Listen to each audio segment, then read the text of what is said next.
Thank you for stopping by Ballistic BBQ. On today's video, I'm going to be cooking up the Mondo Cheeseburger on the SnS Kettle, including the slow and sear insert. Let's get going.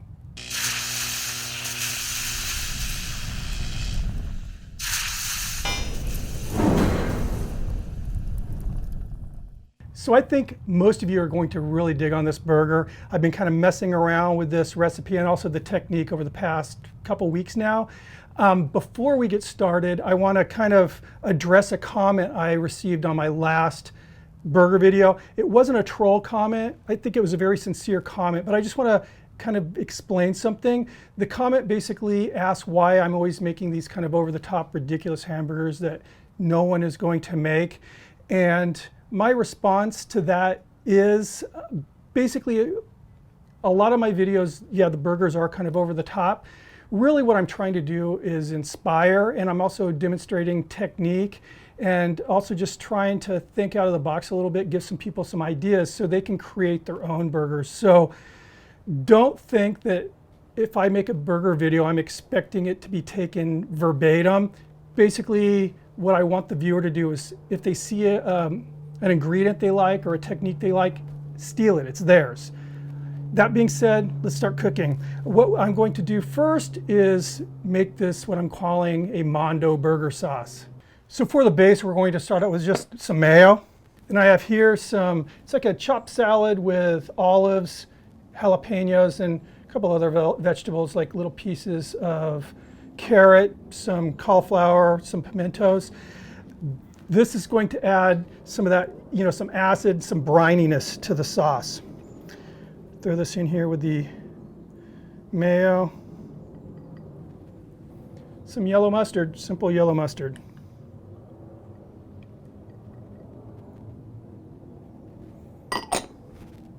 Get it mixed up. And there we go. I think this brings a really nice color, some texture, and some really good flavor to the burger here.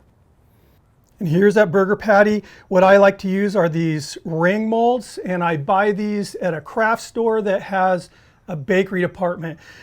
The one kind of negative is, at least there, you have to buy them in a pack. They're not expensive, but a lot of the rings are smaller than I'll ever use.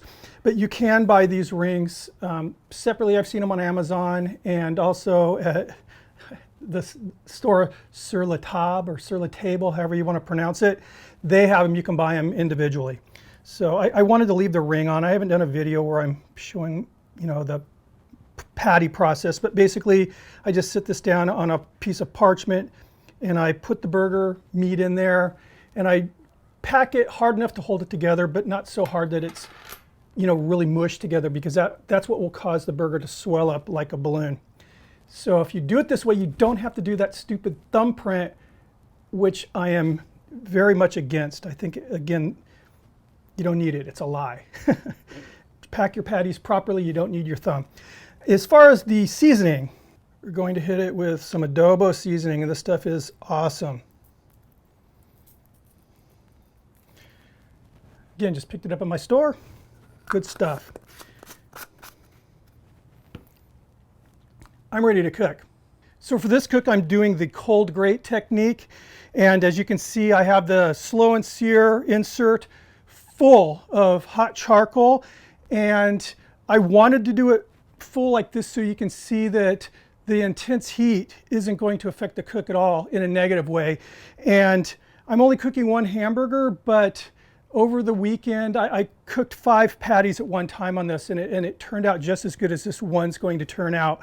And the cool thing is, especially with that gasket on the lid, what you can do is at the end of your cook, if you have leftover charcoal, which I will here, shut down the vents, put the lid on, and it'll completely extinguish the charcoal very quickly, and you can reuse it. It's like a Kamado in that sense. So, cooking grate's been setting out. This is the spin grate. You'd want to make sure you put it on cold.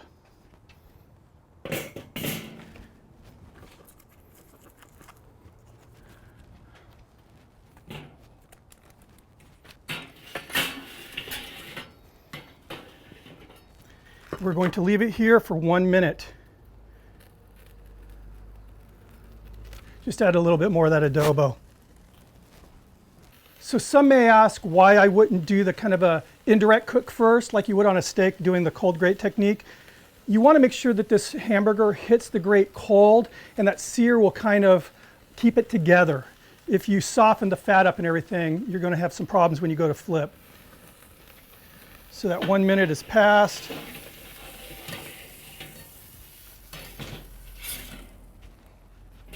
Another minute.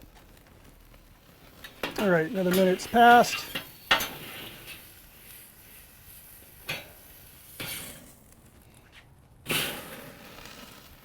So this is a big patty here. This is 10 ounces of 80/20, and this technique will bring us right to a good medium.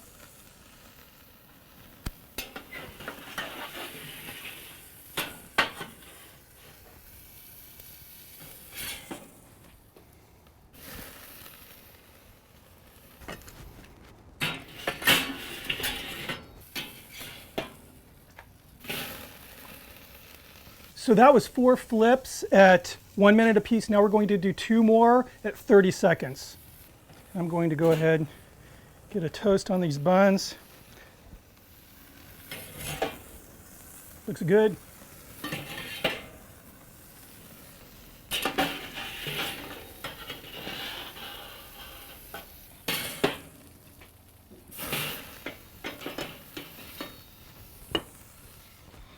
Now I'm going to lay down a very thin slice of sweet onion. This is sweet onion, some medium cheddar cheese, and some Havarti.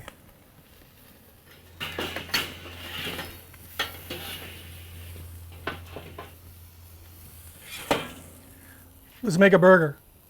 First thing I'm going to do is lay down some beautiful green leaf lettuce, nice thin center cut piece of tomato. Get that patty down. Gorgeous. 2 slices of these pickles. Again, these are those sliced dills. I love them. Now that Mondo burger sauce, chunky sauce, man.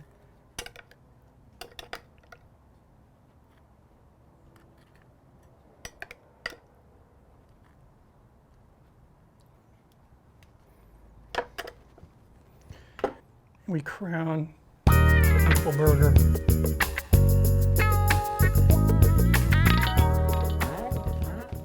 Let's give it a slice.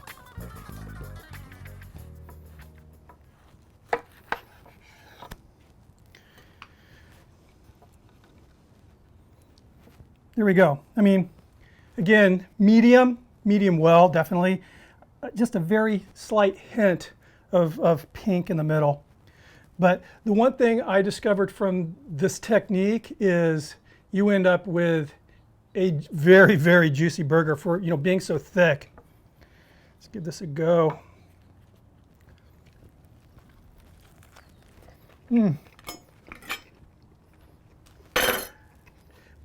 Extremely happy. Again, I've been kind of messing around with this recipe over the past few days, and it's delivering. The thing I love about it is, again, there's just layers of texture. That sauce is wonderful. I mean, you get, again, those textures from those big chunks of the minced olives and vegetables and the jalapenos. Slight bit of heat, but not crazy. Definitely a brininess, a little bit of kind of an acidy flavor. That really thinly sliced sweet onion, and for me, sweet onion's key. You're not getting that kind of a horrible bite. It's just a nice crisp and then a little sweetness it adds. It's great stuff. Again, that bottom layer, you get that fresh kind of a cool tomato and lettuce. Brioche buns toasted, you get that kind of toasty flavor. Good burger, and that technique completely rocks, I'll tell you what, for doing a burger. It keeps all the juiciness in there and gives you a really great sear on that really thick patty. So thank you for stopping by. Again, comments, leave them below. Let me know what you think of this burger, this technique. Again, if there's anything you like about it, it's yours. Take it. Anything you don't like about it, leave it on the plate. Create your own burgers. That's what we're here for. If you're not subscribed, please take a second to hit subscribe. It's free. If you are subscribed, make sure you've rung that bell so you get notifications. If you like the video, give it a big thumbs up. I'll see you on the next video, guys. Cheers. And this beer is, I've had it before, local brewery, Belching Beaver. This is miso honey, and it's a kind of a honey ale. Good stuff, goes great with a burger. See you around.